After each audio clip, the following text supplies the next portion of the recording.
cost, including all institutions, is $23,066 per year. Considering that everyone in this room has either attended college or is currently attending college, we all know that college is a huge investment. Although the investment will pay off in the end, many people still struggle to fund their schooling. Using my personal experience and the experience of many of my friends and family, along with some research, I have found that even though the cost is very high, it becomes more and more difficult for individuals to try to get scholarships for their schooling. My purpose here today is to persuade people involved in scholarship organizations to provide more scholarships to students furthering their education to better themselves.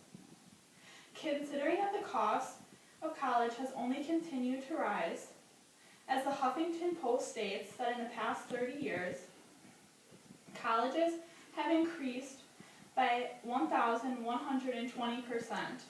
It is important for different higher education groups and scholarship foundations to not only provide more money due to the increase, but to also give more students money to further their education and to better themselves. The issue that many people face when going to college is within the 4 years becoming more and more expensive each year as the tuition rises. Unfortunately, it becomes more difficult to then get those scholarships each year. One of the biggest issues when going to college is trying to figure out how the tuition is going to be paid for.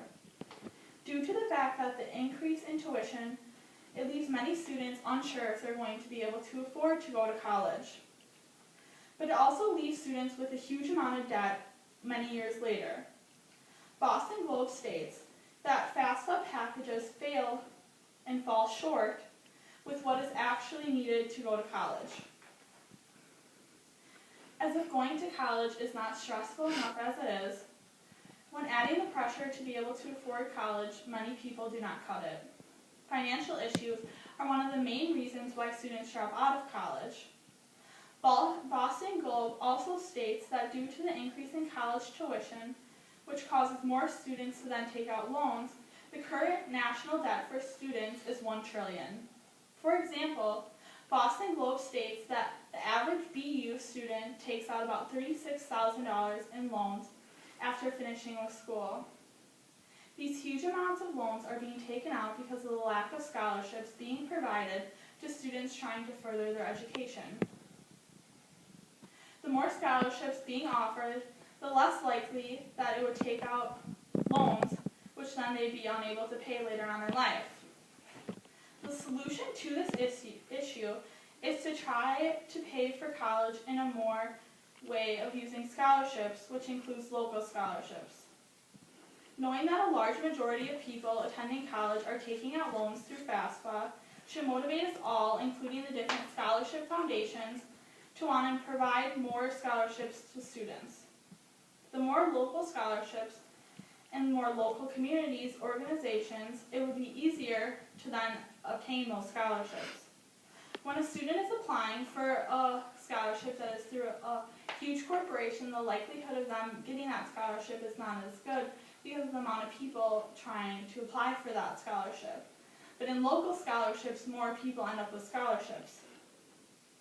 Another aspect to consider is instead of local scholarships providing a large amount to students when they're incoming freshmen, it would be more beneficial to give the larger scholarships to students who have shown their dedication and are in their 3rd and 4th year of college. GiveCorp.com states that it's harder for students to get scholarships as they continue on in school. Local scholarships such as Dollars for Scholars need to invest more money in students who have completed a few years of school rather than just giving large amounts to incoming freshmen. It would be smarter for these organizations to hold off on giving these money because of the fact that many students drop out of college. An example would be at westernillinois.com, their webpage states that only 53% of the students graduate. What it's going to take to help these students pay for their college is an increase in organizations funding these scholarships. And for these organizations to give away the money in a more effective manner, such as waiting till the student has proven themselves that they are going to continue on in the 4 years. Some specific things that these local scholarships or large scholarship organizations can do to increase the number of scholarships being provided is to create the awareness of the struggle that many students face when going to college. One way to locally fundraise money is to host an event such like a concert where all the proceeds go to the scholarship funds. The more cost for college continues to rise, the more that people tend to want to not go to college, unfortunately. But the higher education foundations can then change this. The further the education goes, it is not only important to provide money to the first-year students, but to also reward the students who have continued on their 4 years. Going to college is hard enough as it is, but trying to afford the college is just an extra burden. The more money that these scholarship foundations can provide can really have a beneficial impact on many students' lives. Thank you for listening.